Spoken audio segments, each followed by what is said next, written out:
हम मौजूद हैं अनंगपुर गांव के पास और यहाँ पे जो है भाटी जी है, बहुत बड़े भाजपा के सपोर्टर भी हैं, नेता भी लगा लो। और आज हम इनसे चर्चा करेंगे मनमोहन सिंह भड़ाना जी की, जो भाजपा के टिकट पर अभी समालखा से जीत के आए हैं।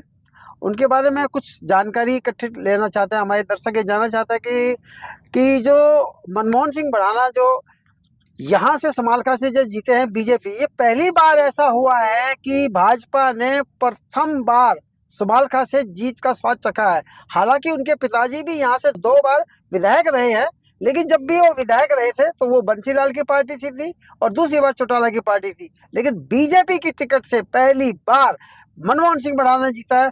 आप ये बताइए, ये मनमोहन भड़ाना जी की जीत है या बीजेपी की जीत है? देखिए, निसंदेह तो बीजेपी पार्टी की जीत है। और जो हमारे कैंडिडेट हैं मनमोहन सिंह भड़ाना जी,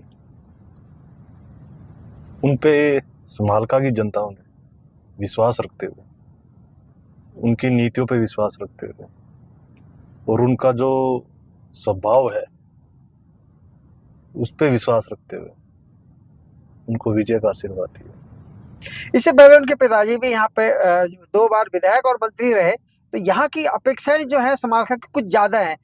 और क्योंकि अब मनमोहन जी उनकी जगह पे आए हैं, हालांकि वो बीजेपी से हैं, तो क्या वो आकांक्षाएं, जो भरोसा है वहां की जनता का, जैसे उनके पिताजी बहुत जोर से काम कर रहे थे, क्या वो काम करा पाएंगे? निसंदेह देखिए, जो हमारे माननीय श्री करतार सिंह भड़ाना जी जो 96 में मंत्री बने थे, तब हम उस टाइम बच्चे थे। आज भी बच्चे हैं खैर उनके लिए तो। पर हम खुद गए थे समालखा में, हमने वोट की अपील करी थी लोगों से, तो वहाँ लोगों की एक ही राय थी और एक ही बात होती थी। बोले जब 96 में आए थे हम यहाँ इलेक्शन लड़ने, बोले तब इन्होंने पर्ची और खर्ची का तब 96 में सिस्टम खत्म कर दिया था। जो उम्मीदवार योग्य थे, जिनमें काबिलियत थी, उनको नौकरियां दी गई। और जो 96 से लेकर 2004 तक का विकास हुआ था वो हमारे माननीय मंत्री जी ने किया था। और फिर उस दौरान 2004 से 2024 तक जो विकास 20 साल में होना चाहिए था वो कहीं ना कहीं रुक गया था। अब यही उम्मीद समालखा की जनता कर रही है मनमोहन सिंह, हमारे जो भाई हैं विधायक हैं समालखा से, उनसे। और वो कहीं ना कहीं उन उम्मीदों पे खरा उतरेंगे। नहीं, मैं ये नहीं कह रहा खरा नहीं उतरेंगे, कहीं ना कहीं उससे ज्यादा समालखा की जनता को और समालखा के लिए करेंगे। अभी जैसे कि नौकरी की बात आई थी, 25,000 नौकरियों में से क्या 400 नौकरियां जो है समालखा के लोगों को मिली हैं, वो भी बिना खर्चे के, बिना पर्ची के? क्या ये संयोग है या प्रयोग है?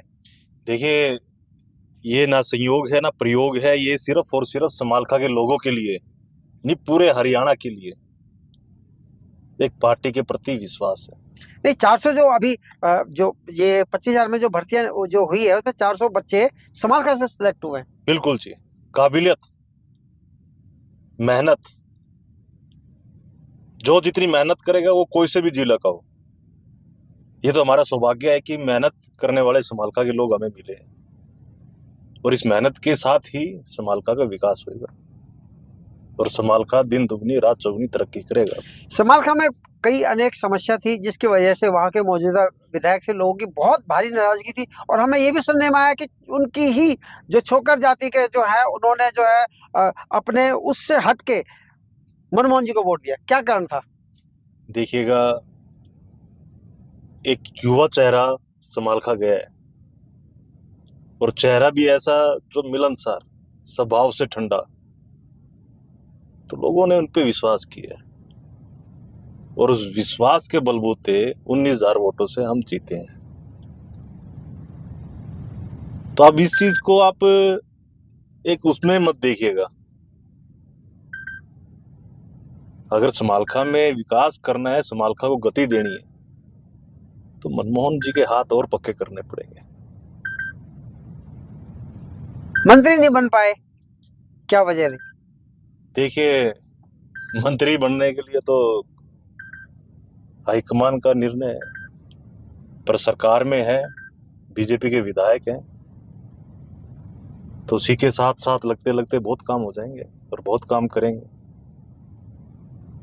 सरकार का आशीर्वाद रहेगा, काम पूरे होंगे।